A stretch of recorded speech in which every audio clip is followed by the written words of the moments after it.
बहुत सारे साथी पूछ रहे हैं, अभी थोड़ी देर पहले हमारे कुछ मेंटर साथी भी पूछ रहे थे कि भाई क्या किया जाए, यूपीएस में जाएं कि ना जाएं।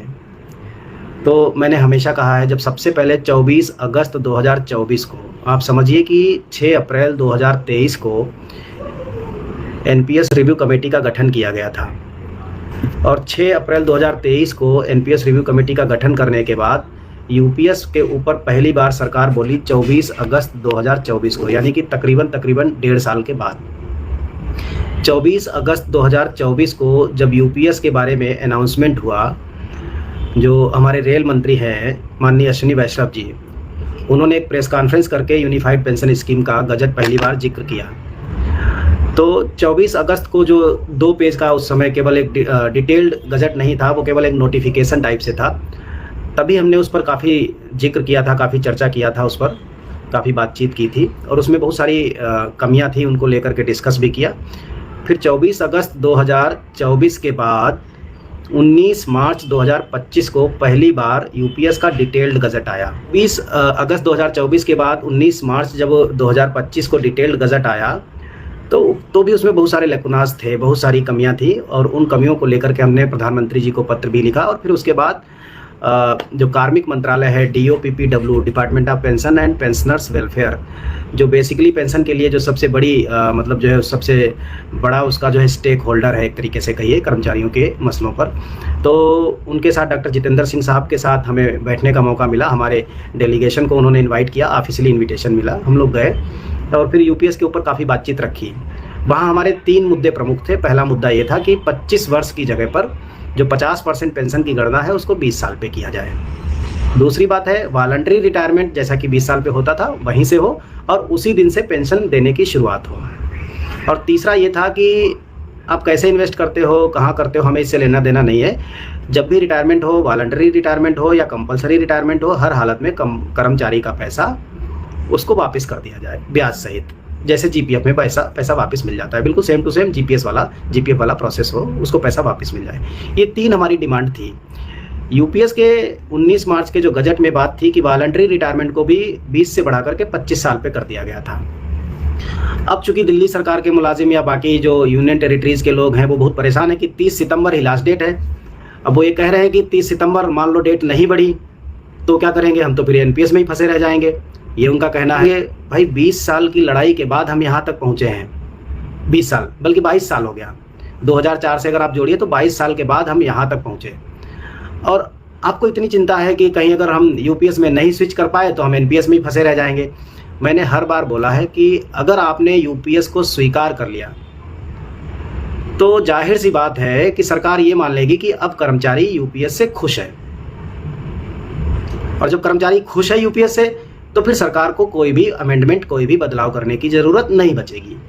आप ये समझिए कि इतना विरोध हुआ एनपीएस का, हम सारे लोगों ने मिलकर के इतनी लड़ाई लड़ी, उसके बाद 6 अप्रैल 2023 को पहली बार कमेटी बनाई गई। पहला बदलाव 1 अप्रैल 2019 को हुआ, 10 से बढ़ा करके 14% किया गया सरकारी कंट्रीब्यूशन। फिर 30 मार्च 2021 को ये कहा गया कि अगर डेथ एंड डिसेबिलिटी हो जाती है किसी के साथ तो उसको ओपीएस का विकल्प मिल जाएगा। तीसरा ये बदलाव है कि अब यूनिफाइड पेंशन स्कीम में आप जा सकते हो। तो जिनको भाई बहुत जल्दी है, मैं शुरू से ये बात बोलता हूँ कि अगर आपकी सर्विस लेंथ 25 साल से कम है, आप रिटायरमेंट की मान लीजिए 2005, 6, 7 में आप लगे थे और आप 1 साल में रिटायर होने वाले हैं, तब तो मैं कहूँगा कि चलो ठीक है आप यूपीएस में चले जाओ। लेकिन अगर आपका रिटायरमेंट नहीं है तो आप यूपीएस को लेकर के इतना क्यों परेशान हो रहे हैं?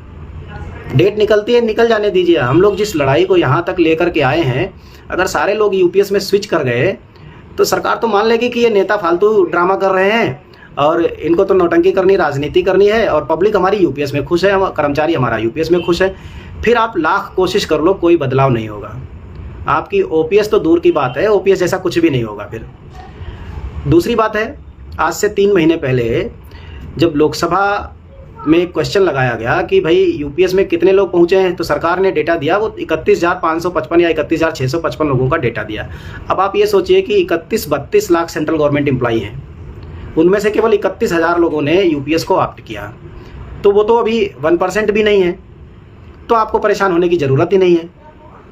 इसका मतलब ये हुआ कि जिस पॉलिसी को उन्होंने 1.5 साल यानी 6 अप्रैल 2023 से 24 अगस्त 2024 तक जिसको बनाने में समय, पैसा और पता नहीं क्या क्या लगाया गया, तो उस पॉलिसी को जब कोई लेने के लिए तैयार नहीं है, इसका मतलब है कि ब्यूरोक्रेट्स की बेइज्जती हो रही है।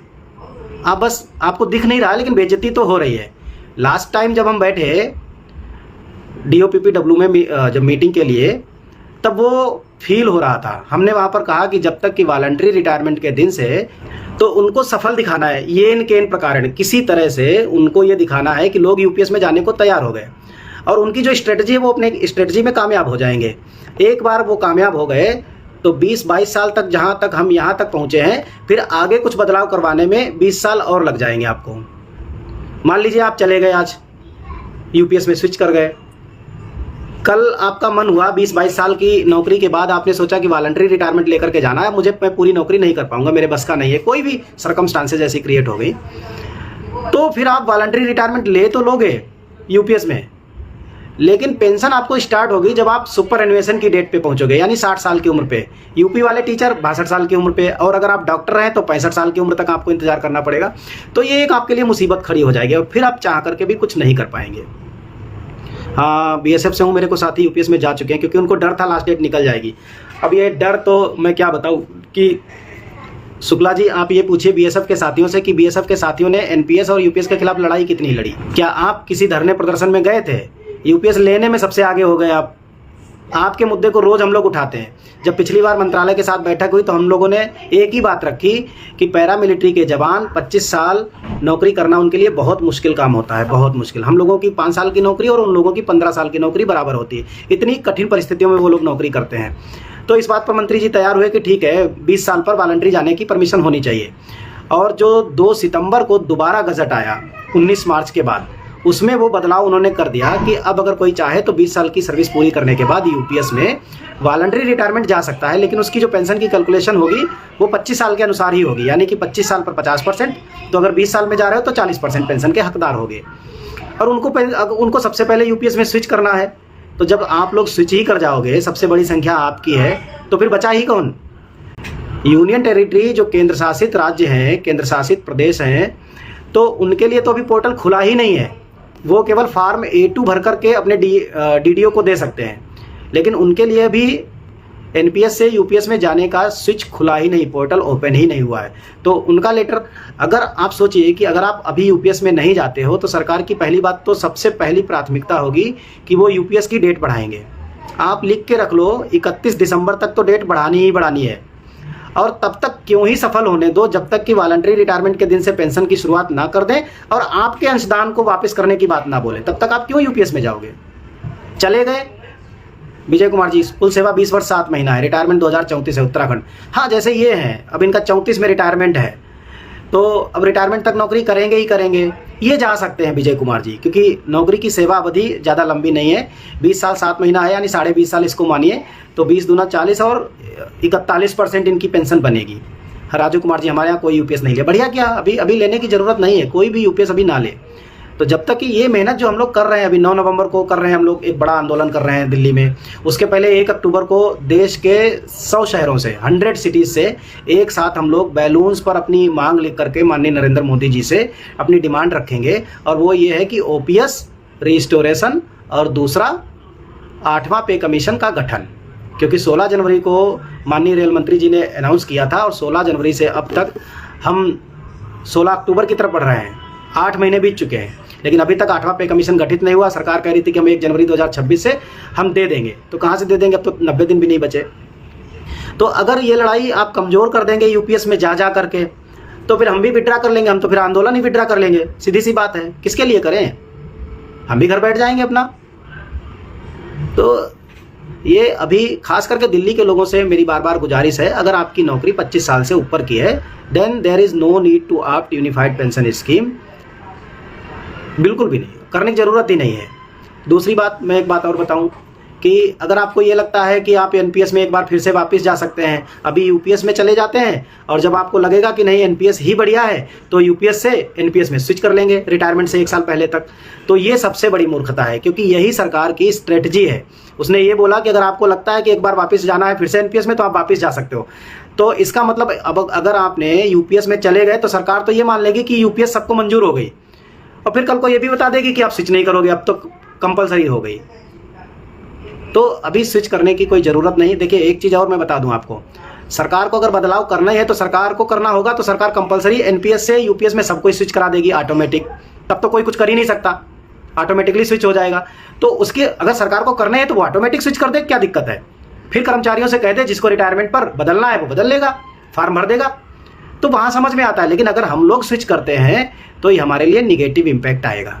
आने वाले समय में सरकार फिर हमारी बात नहीं सुनेगी, वो मान लेगी खुश है सब सारे लोग यूपीएस में। और एक बार अगर सेंट्रल गवर्नमेंट और दिल्ली वालों ने शुरू कर दिया तो ये फिर प्रथा स्टेट गवर्नमेंट तक पहुँच जाएगी। इसके अलावा मुझसे बहुत सारे लोग पूछते हैं कि मेरी कैलकुलेशन के हिसाब से बता दीजिए, कि मेरे पास हर रोज़ 10-15 मैसेज तो आ ही जाते हैं जिनमें बेसिक सैलरी डीए वगैरह सब लिख करके लोग भेजते हैं, फिर बोलते हैं मेरे लिए क्या ठीक है। मैं फिर बता रहा हूँ कि हमने 1-1.5 महीने तक एक कैलकुलेटर बनाया था, drmanjeet.in, DRMANJEET manjeet.in। कोई साथी लिखना चाहे तो मैसेज में लिख सकता है इसको। और उस कैलकुलेटर पे हमने कहा था जो रिटायरमेंट के आसपास है 1-2 साल में जिनका रिटायरमेंट है वो चाहे तो कैलकुलेट करके देख लें और अपने हिसाब से फैसला ले लें। उसमें हेल्थ इशू भी, एक हेल्थ फैक्टर भी, मतलब लॉन्गेटिविटी है लाइफ की, वो भी एक बड़ा फैक्टर है। तो उसके लिए हमने कहा था कि अगर कोई देखना चाहे तो उस कैलकुलेटर से अपनी कैलकुलेशन कर सकता है और उसके आधार पर वो डिसीजन ले सकता है। 1 अक्टूबर को हम पूरे भारत के 100 शहरों से बैलून उड़ा करके उस पर मैसेज लिख करके माननीय प्रधानमंत्री जी से अपील कर रहे हैं। तो हाँ, जैसे विकास कुमार सुमन जी का 2011 में सर्विस ज्वाइन किया, 45 में रिटायरमेंट, यानी 34 साल की नौकरी। अब 34 साल की नौकरी में क्या ही ज़रूरत है जाने की वहाँ यूपीएस में। 34 साल की नौकरी में अगर आप कैलकुलेटर से कैलकुलेट करेंगे तो एनपीएस में पेंशन तो कम बनेगी, ओपीएस से पेंशन हो सकता है 50% कम बने, लेकिन 50% पेंशन कम बनने के बावजूद जिस पैसे से आप एन्युटी यानी पेंशन खरीदेंगे एनपीएस में, वो पैसा तो आपके बच्चों को भी मिल जाएगा। तो एनपीएस में एक यही बेनिफिट है कि कहते हैं ना कि जीवन के साथ भी और जीवन के बाद भी, ये वाली बात है उसमें। तो मैं ये कहूँगा कि अभी स्विच करने की ज़रूरत नहीं है। 1 अक्टूबर को आप सारे लोग अपने घर से ही भले ही 2 बैलून, 3 बैलून, 4 बैलून, जितने आप खरीद सकते हैं, 10-15 रुपये का एक बैलून मिलता है। मैं तो कहूँगा हर आदमी 10-15 बैलून खरीदे और बैलून खरीदने के साथ उसमें एक पेपर बांधे और पेपर पर लिखे माननीय प्रधानमंत्री जी ओल्ड पेंशन स्कीम को रिस्टोर कीजिए और 8वां वेतनमान आयोग लागू कीजिए, गठित कीजिए। ये अपनी डिमांड लिखें और बच्चों के हाथों से उसको छुड़वा दें और नीचे अपने स्टेट का नाम जरूर लिख दें या अपने शहर का नाम जरूर लिख दें। और ये मोदी जी तक पहुँचे खबर कि उन्होंने जो वादा किया था, उनके मंत्री जी ने जो वादा किया था 16 जनवरी को, वो वादा हवा हवाई था, झूठा था। और उस झूठे वादे को पूरा करने का वक्त है। अगर आप पूरा नहीं करेंगे तो 9 नवंबर को फिर हम लोग जो है जंतर मंतर पर आकर के विरोध प्रदर्शन करेंगे और फिर उसमें लोग हाय हाय और मुर्दाबाद जिंदाबाद सब करेंगे। बड़ी सीधी सी बात है। 8 महीने से लोग सब्र रखे हुए हैं कि भैया आप 8वां पे कमीशन लागू करोगे, लेकिन अभी तक आप गठन नहीं कर पाए। ये बहुत बुरी बात है। आप कहते हो कि इजी गवर्नेंस है, कहाँ इजी गवर्नेंस है? आप बताते हो बुलेट ट्रेन चलेगी, यहाँ तो कछुआ चाल से भी धीमे चल रहे हो आप। अभी तक आप ऑफिस सेटअप ही नहीं कर पाए। तो यह है मेरी अभी हाथ जोड़ करके आप सभी से गुजारिश है कि अभी फिलहाल यूनिफाइड पेंशन स्कीम में कोई ना जाए तब तक, जब तक कि आपका 2-4 साल में रिटायरमेंट ना हो। और मुझे नहीं लगता यहाँ पर जितने लोग मुझे सुन रहे हैं उनमें से किसी का रिटायरमेंट होगा। जिसका रिटायरमेंट है वो कैलकुलेट कर ले, देख ले। समझने के लिए कैलकुलेटर है, आप चाहो तो उस पर कैलकुलेट करके देख सकते हो, वो काफ़ी होगा। तो मुझे लगता है मुझे ये जो बात कहनी थी ये उन साथियों तक ज़रूर पहुँचेगी जिनको बहुत जल्दी है कि 2 ही दिन बचे हैं, 2 दिन बचे हों या 2 महीना बचे हों। जब तक कि आपको आपके अधिकार नहीं मिल जाते तब तक उस तरफ देखना भी नहीं है। अरे भाई, मेरी भी तो 34 साल की नौकरी है, 18 साल की नौकरी, 19 साल की मेरी पूरी हो चुकी है। अगर ऐसे जल्दी करता तो मैं तो ये सोचता कि मैं तो 2 साल के बाद वॉलंटरी रिटायरमेंट लेकर के घर जाऊँगा, कुछ और करूँगा, अपनी खेती बाड़ी करूँगा, गाँव में रहूँगा जाकर के। यहाँ पॉल्यूशन में क्यों ही, इस पॉल्यूशन के जहर को क्यों ही खाएंगे? लेकिन हमें तो कोई जल्दी नहीं है, हमें तो कहीं नहीं जाने की ज़रूरत है। हम यूपीएस में चले जाएँ, उसमें चले जाएँ। जिस दिन सरकार, मैं आपसे बता रही हूँ, जिस दिन सरकार वॉलंटरी रिटायरमेंट के दिन से पेंशन देने की शुरुआत करेगी, हम सबसे पहले आदमी होंगे जो कहेंगे चलो ठीक है अब हम यूपीएस में जाएंगे, लेकिन सरकार से भी एक डिमांड और है कि हमारा कंट्रीब्यूशन ब्याज सहित हमको वापस करें ये। लेकिन उससे पहले नहीं। अगर हम उससे पहले चले गए तो इस पूरे आंदोलन के साथ ये धोखा होगा, उसके साथ ये फरेब होगा, ये गद्दारी होगी आंदोलन के साथ। इतनी मेहनत से पिछले 12 साल से 13 साल से हम लोग लड़ रहे हैं, इतनी मेहनत से घर परिवार सब छोड़ करके, और लोग यूपीएस में जाना शुरू कर दें। मेरे पास तो 50 में से जाते हैं, तो ये ठीक बात नहीं होगी। मुझे आज बस इतना ही कहना था। सभी कर्मचारियों से, सभी शिक्षकों से मेरी अपील है कि अगर आपका रिटायरमेंट नहीं है साल 2 साल में तो please do not opt unified pension scheme.